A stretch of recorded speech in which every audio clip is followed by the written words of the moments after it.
Grand B, les effets de la délégation à l'égard des tiers à l'opération. Les tiers à l'opération sont les personnes qui n'y sont pas intervenues. Autrement dit, ceux qui n'ont pas la qualité de délégants ou de délégués ou de délégataires.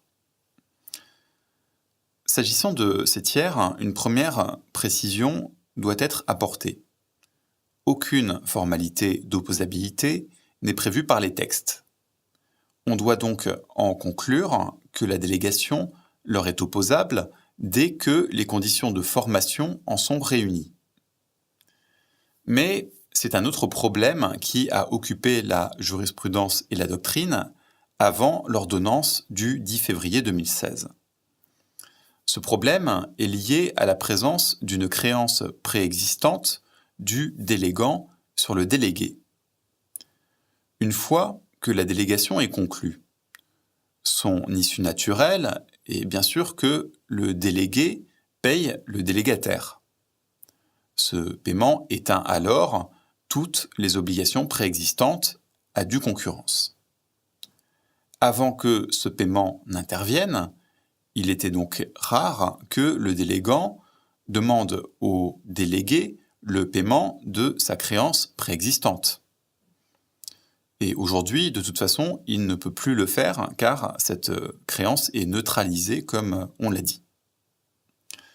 Mais la situation était parfois compliquée par la présence d'autres créanciers du délégant.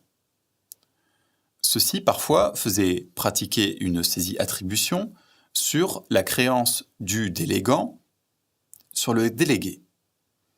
En application des règles relatives aux voies d'exécution, cette saisie-attribution octroyait un droit exclusif immédiat contre le délégué. Autrement dit, les créanciers du délégant pouvaient par priorité se faire payer par le délégué à la suite de la saisie sur la créance. Cela venait donc perturber le mécanisme de la délégation. D'autant plus que le délégué, après avoir dû payer le créancier du délégant, n'était parfois plus assez solvable pour désintéresser le délégataire. La question se posait donc dans ces termes. Fallait-il, dans cette situation, donner priorité au délégataire ou au créancier du délégué ? La jurisprudence a hésité sur la réponse à apporter à cette question. Dans un arrêt du 16 avril 1996, la Chambre commerciale de la Cour de cassation avait commencé par faire primer le droit au paiement du délégataire, mais avant de parvenir à la solution inverse dans un autre arrêt du 29 avril 2002. Finalement, la Chambre commerciale avait procédé à un ultime revirement dans une décision du 14 février 2006. Voici le raisonnement de la Cour de cassation dans ce dernier arrêt. Dès lors que la délégation prend effet, et jusqu'au paiement fait au délégataire, la créance du délégant contre le délégué est indisponible et donc insaisissable. Cela signifie que, dans ce laps de temps, les créanciers du délégant ne pouvaient plus saisir cette créance dans le patrimoine du délégant. Ils ne pouvaient donc plus directement se faire payer par le délégué. Et, en fin de compte, ils n'entraient plus en concurrence avec le délégataire. Cette solution était donc protectrice pour le délégataire et apparaissait sans doute préférable, car elle évitait de perturber le mécanisme de la délégation tel que les parties l'avaient envisagé. Lors de la réforme de 2016, le législateur a pris le même parti.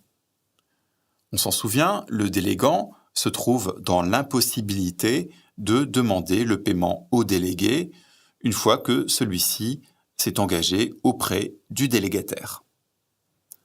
La créance du délégant sur le délégué se trouve paralysée, neutralisée par l'opération de délégation depuis l'ordonnance de 2016. De cette règle découle logiquement le sort des créanciers du délégant. Ils n'ont pas plus de droit sur la créance du délégant que le délégant lui-même. La paralysie, la neutralisation de cette créance vaut aussi à leur égard en application de l'adage nemo plus juris. Par conséquent, la saisie de cette créance ne peut déboucher sur un paiement. C'est ce qu'indique à présent l'article 1339 du Code civil. Ainsi, le législateur, suivant le dernier état de la jurisprudence, a conféré une priorité au délégataire par rapport au créancier du délégant. Une telle solution, comme on l'a vu, apparaît assez respectueuse du mécanisme de la délégation.